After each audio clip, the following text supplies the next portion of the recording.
Jeremias 32:6.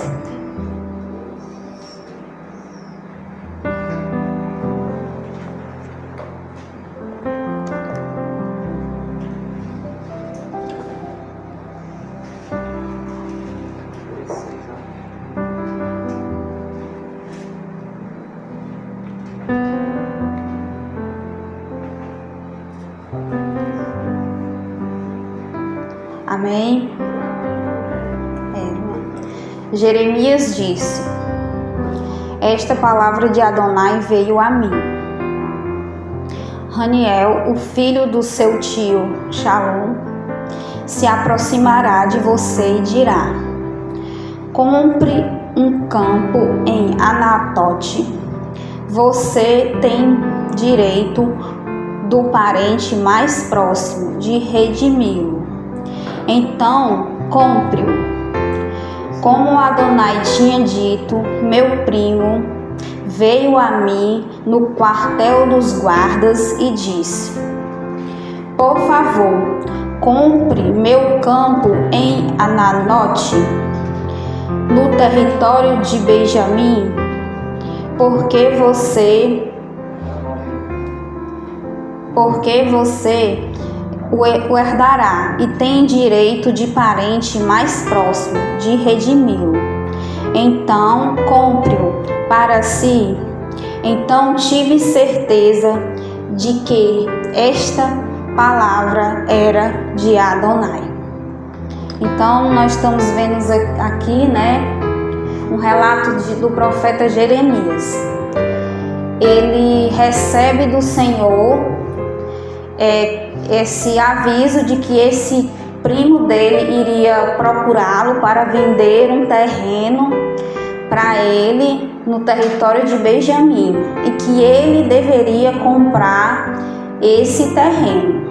Então Jeremias recebe essa palavra do Senhor e ela acontece como o Senhor tinha dito, e ele compra esse terreno. Mas nós temos que entender o que estava acontecendo nesse momento. Deus estava mandando Jeremias investir. Será que ele estava dando dicas de investimento para ele? Investe lá que tu vai multiplicar teu dinheiro. Será que era isso? Então o que nós temos que perceber aqui é o seguinte: Jeremias estava preso. Por que Jeremias estava preso? Porque tinha trazido uma profecia para o rei de Israel, o rei Zedequias. Ele tinha trazido essa profecia que dizia o seguinte: que a Babilônia ia entrar em Jerusalém, ia destruir a cidade e ia levar o rei Zedequias preso. Então o Senhor estava mandando Jeremias comprar um terreno em uma cidade que ia ser invadida pelos babilônios. Então não faz muito sentido, não é isso? Por que ele manda Jeremias comprar um terreno numa cidade que Jeremias sabia que ia ser invadida e sabia que os babilônios iam conquistar essa cidade? Porque ele tinha recebido essa profecia, ele tinha levado essa profecia ao rei. Mas o rei Zedequias, ele era um homem que fazia o mal, ele era um homem que era mal. Então, em vez de ele ter escutado essa profecia, ter se arrependido dos seus atos e ter buscado ao Senhor, ele fez uma aliança com o rei do Egito para pedir proteção. O resultado disso é que Nabucodonosor com os babilônios vieram. Eles cercaram a cidade, eles conseguiram entrar na cidade, eles destruíram todas as casas, eles queimaram, eles saquearam o templo do Senhor e eles levaram o rei Zedequias preso, assim como Zacarias tinha dito. Porque aí eu lhe pergunto, para que serve uma profecia? É só para trazer juízo? A profecia, ela é dada para trazer arrependimento. Então, quando o profeta ele se levanta e traz uma profecia, é para aquilo causar na pessoa um arrependimento e ela voltar aos caminhos do Senhor. Como aconteceu com Jonas em Nínive. Ele leva uma profecia de que aquela cidade ia ser destruída. Então o povo se arrepende, jejuma e o Senhor faz o quê? Ele destrói Nínive? Não, o Senhor não destruiu Nínive porque o povo se arrependeu e pediu perdão. Então você quer dizer que a profecia de Jonas falhou? Não, a profecia de Jonas teve o resultado que ela deveria ter. Ela causou arrependimento.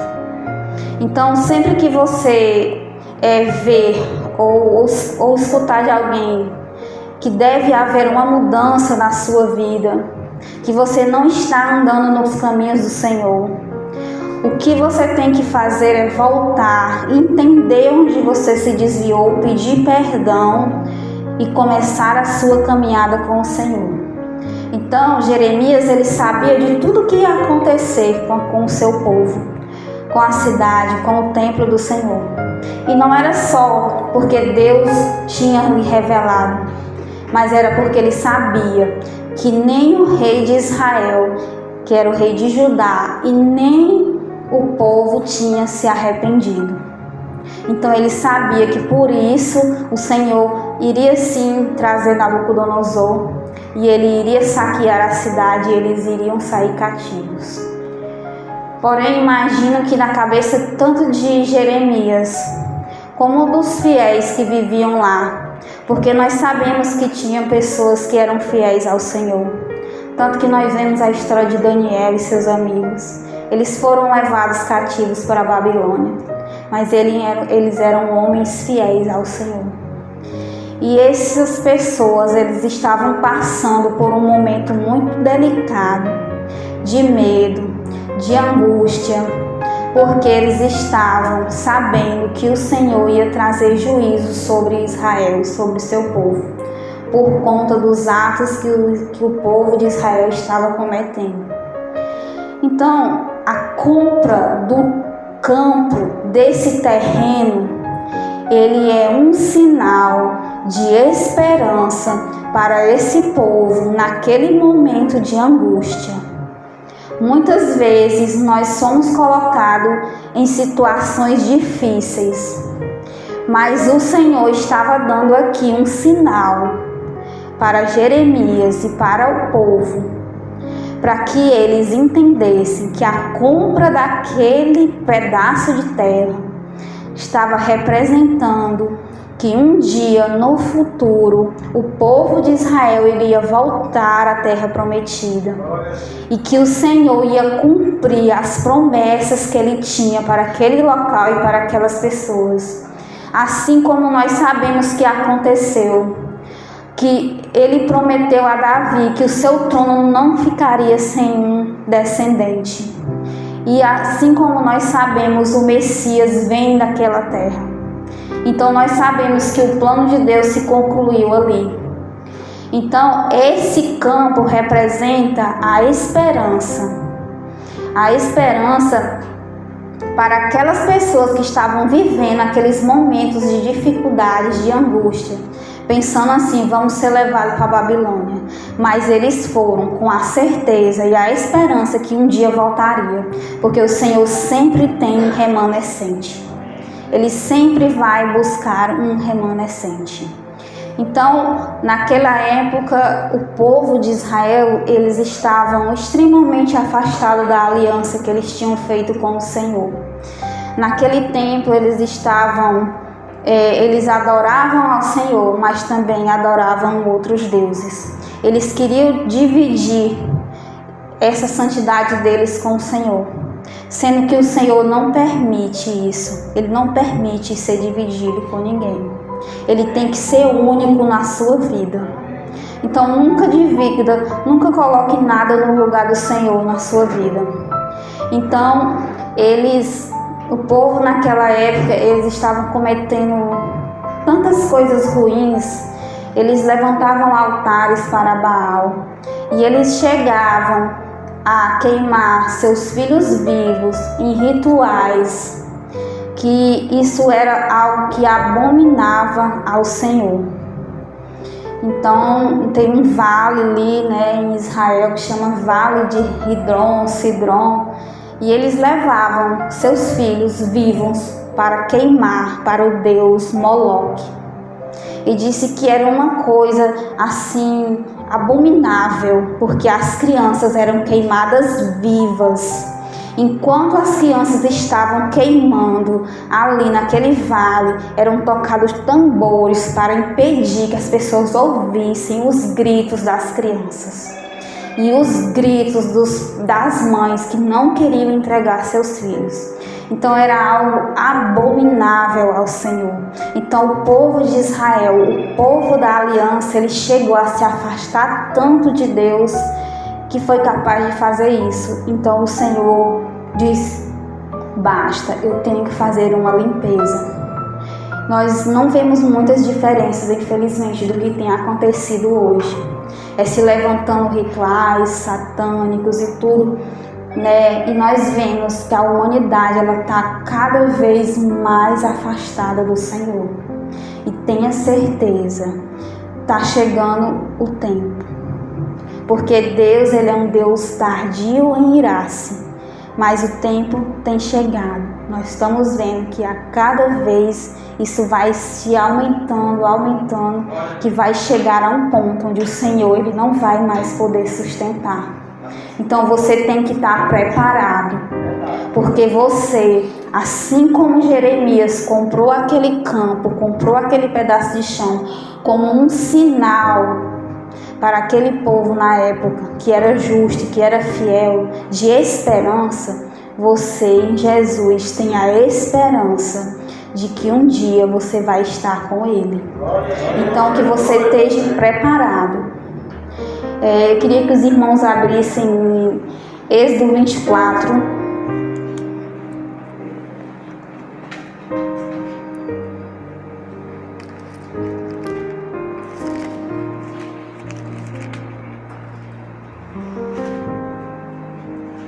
A partir do versículo 3.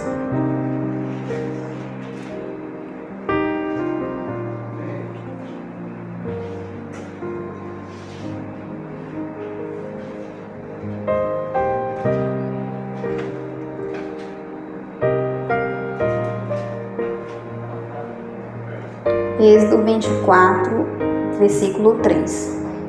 Amém? Moisés foi e contou ao povo tudo o que Adonai dissera, incluindo todas as regras.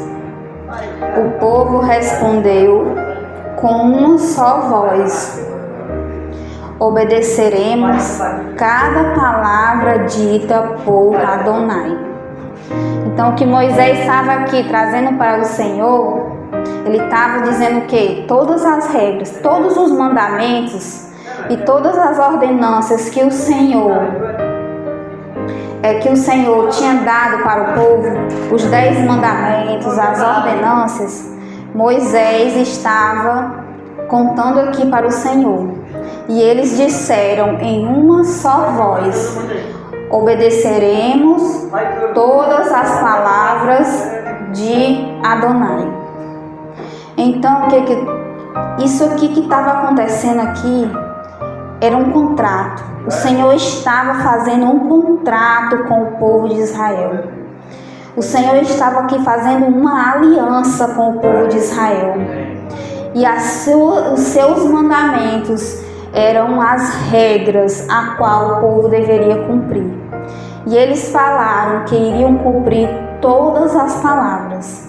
Eles não eram obrigados a fazer uma aliança com o Senhor, mas uma vez que fizeram uma aliança com o Senhor, eles eram obrigados a cumprir as regras. Então o povo deu a sua palavra, fez uma aliança com o Senhor que deveriam cumprir todas as regras que eles estavam dando. E nós vemos que lá em Jeremias eles tinham se afastado das ordenanças e dos mandamentos do Senhor. E por conta disso o Senhor estava trazendo juízo. Então, quando você aceitou Jesus, você fez uma aliança com Ele. Você fez um contrato com Ele. E nesse contrato há regras. Que você tem que andar nos caminhos do Senhor. Que você tem que fazer a vontade do Pai. Se você quebra essas regras, você vai ser tirado da terra, assim como o povo foi. Agora também, se você for fiel ao Senhor, há para você uma esperança. Como aquele campo, o sangue de Jesus é a sua esperança de que você vai viver a eternidade com o Senhor. Isso é o que me faz estar aqui nesse momento. É a esperança de estar na eternidade com o Pai. Isso é o que tem que mover a nossa vida. É porque Ele pagou um preço por isso. Eu queria que os irmãos abrissem em Apocalipse 3.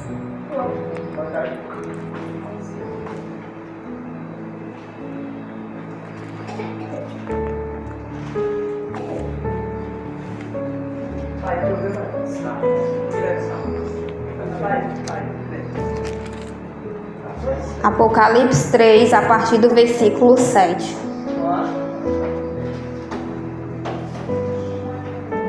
Apocalipse 3, versículo 7.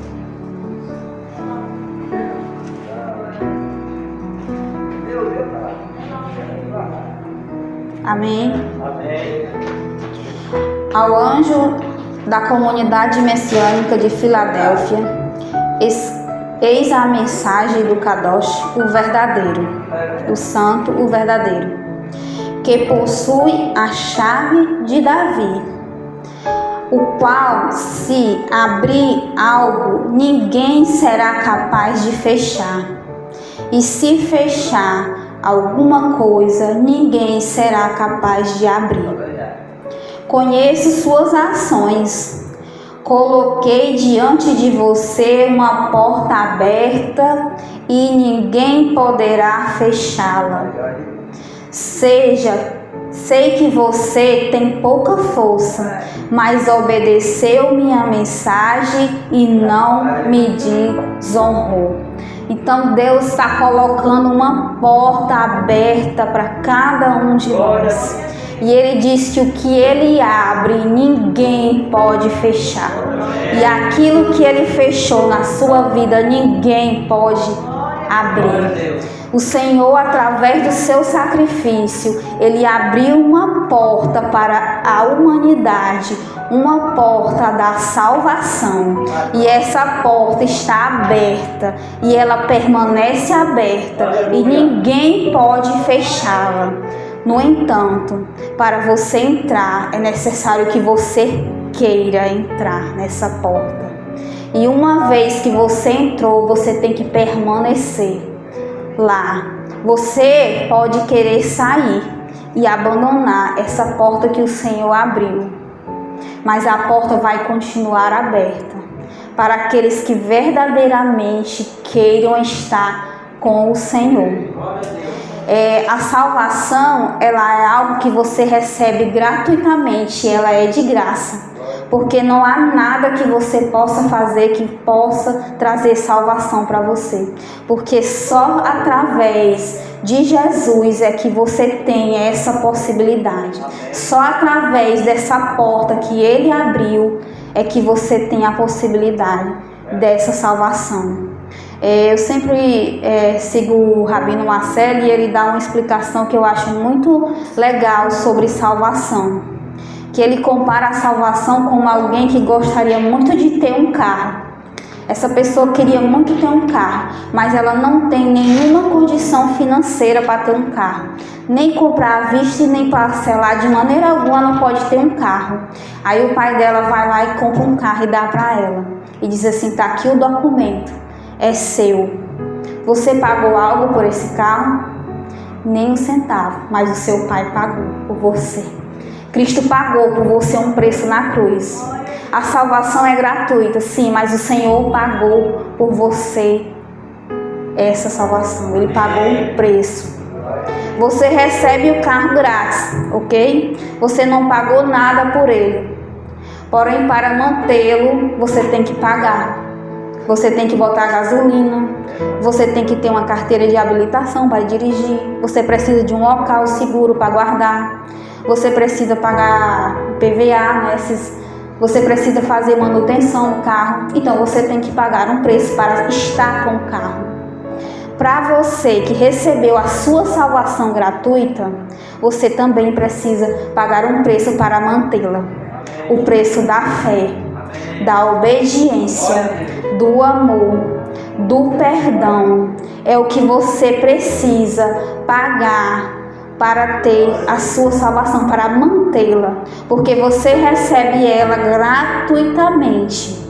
Mas para manter, há sim um preço a se pagar. Você tem que ter fidelidade pela palavra de Deus.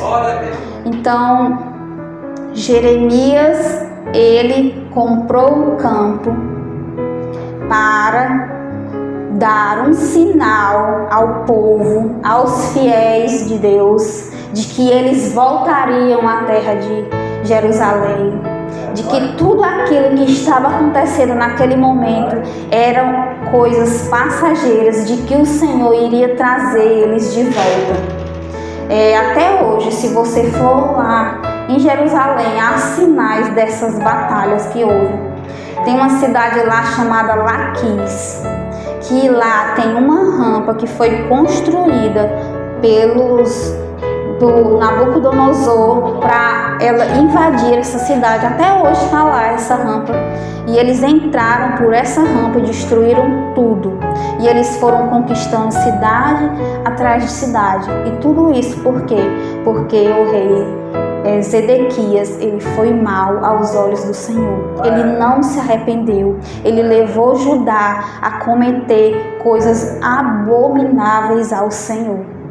Então, por esse motivo que eles foram levados para a Babilônia. Então é que eu falo, tem um preço sim a se pagar. Tem o preço da obediência, da fidelidade. Deus deu a Jeremias um sinal de esperança com esse campo. E Ele deu a nós um sinal de esperança através do sacrifício do seu Filho. Então, queridos, eu preparei uma mensagem pequena que o pastor me pediu. E essa é a mensagem que eu quero deixar para os irmãos hoje. Dizer que não percam a esperança. Porque Jesus, ele já fez o sacrifício. A porta que ele abriu, ninguém pode fechar, porque ele venceu a morte. E ele é a sua esperança. Mesmo naqueles dias difíceis e dias que nós vamos enfrentar de dificuldades, você tenha em mente que Jesus é a sua esperança. Em nome do Senhor Jesus. Amém.